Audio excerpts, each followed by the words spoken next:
ቢቢሲ እንደዘገበው የትራምፕ ልዩ ልዑክ ስቲቭ ዊትኮፍ አሜሪካ ስብሰባው የራሽያ ዩክሬን ጦርነትን ለማክተም የሚያስችል መዋቅር ላይ እንዲወያይ ትፈልጋለች። ባለፈው ሳምንት አርብ ፕሬዚደንቶች ዶናልድ ትራምፕና ቮሎዲሚር ዘለንስኪም በዋይት ሃውስ ውይይታቸው ባልተለመደ ሁኔታ በቁጣና በጩኸት በተነጋገሩበት ወቅት ትራምፕ ዩክሬናዊ አቻቸውን ጦርነቱን ለማቆም ዝግጁ አይደሉም ማለታቸው አይዘነጋም። ይህን ውርክባቸውን ተከትለውም አሜሪካ ለዩክሬን ስትሰጥ የነበረውን ወታደራዊ እርዳታና የስለላ መረጃ ድጋፍ ማቋረጧ ይታወቃል። ፕሬዚደንት ዘለንስኪ በአርብ ዕለቱ ውርክብ የተጸጸቱ መሆናቸውን ገልጸው ከትልቋ ወታደራዊ አጋዥ አጋራቸው አሜሪካ ጋር ግንኙነታቸውን ለማሻሻል ለፕሬዚደንት ዶናልድ ትራምፕ ደብዳቤ ጽፈዋል።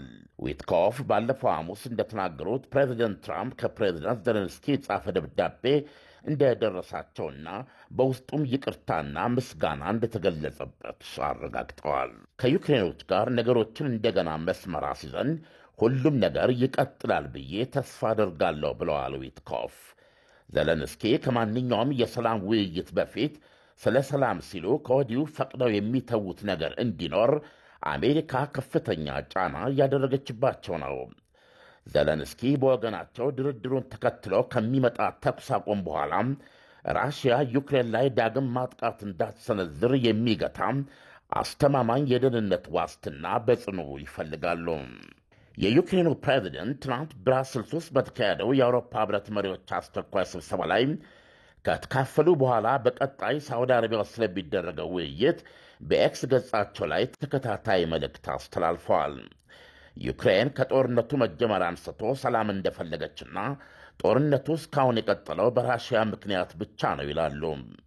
ዓለም አቀፉ ማኅበረሰብም ከዚህ አንጻር ሞስኮ የጦርነቱን ፍጻሜ እንድትቀበል ጫና ያሳድሩባት ዘንድ አሳስበዋል። ዘለንስኪ ከዚህም በተጨማሪ የፈረንሳዊ ፕሬዚዳንት ኢማኑኤል ማክሮን በአየርና በባህር የሚደረገው ጦርነት በተኩስ አቁም እንዲገታና በኃይል ተቋማትና በሲቪል መሠረተ ልማት ላይ የሚደረግ ጥቃት እንዲቆም መጠየቃቸውን ደግፈው አቅርበዋል። ራሽያ በዚህ የፈረንሳይ ሐሳብ ላይ በይፋ አስተያየት አልሰጠችም። ባለፈው ሐሙስ ፕሬዚደንት ቭላዲሚር ፑቲን በሰጡት አስተያየት ሀገራቸው ለረጅም ጊዜ መረጋጋት የሚሰጣት ሰላም ትፈልጋለች። የሌሎች የሆነ ምንም ነገር ወደ እኛ እንዲመጣ አንፈልግም፣ ግን ደግሞ የእኛ የሆነን ምንም ነገር አንተውም ብለዋል ፑቲን።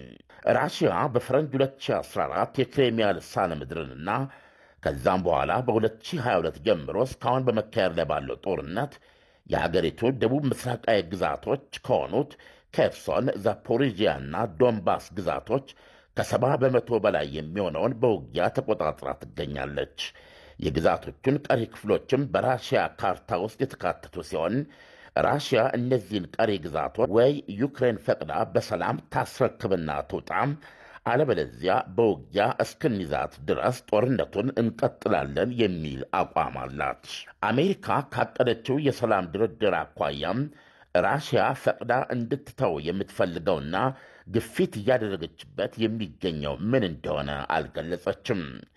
ይሁንና ትናንት በብራስልስ የተካሄደው የአውሮፓ ሕብረት መሪዎች ልዩ ስብሰባ ከ27ቱ አባል ሀገራት መካከል ከሃንጋሪ በስተቀረ ቀሪዎቹ 26 ሀገራት የሚደረሰው የሰላም ስምምነት የዩክሬንን ነጻነት፣ ሉዓላዊነትና የግዛት አንድነት እንዲያረጋግጥና ድርድሩም ውስጥ ዩክሬን እንድትካተት ጥሪ አድርጓል።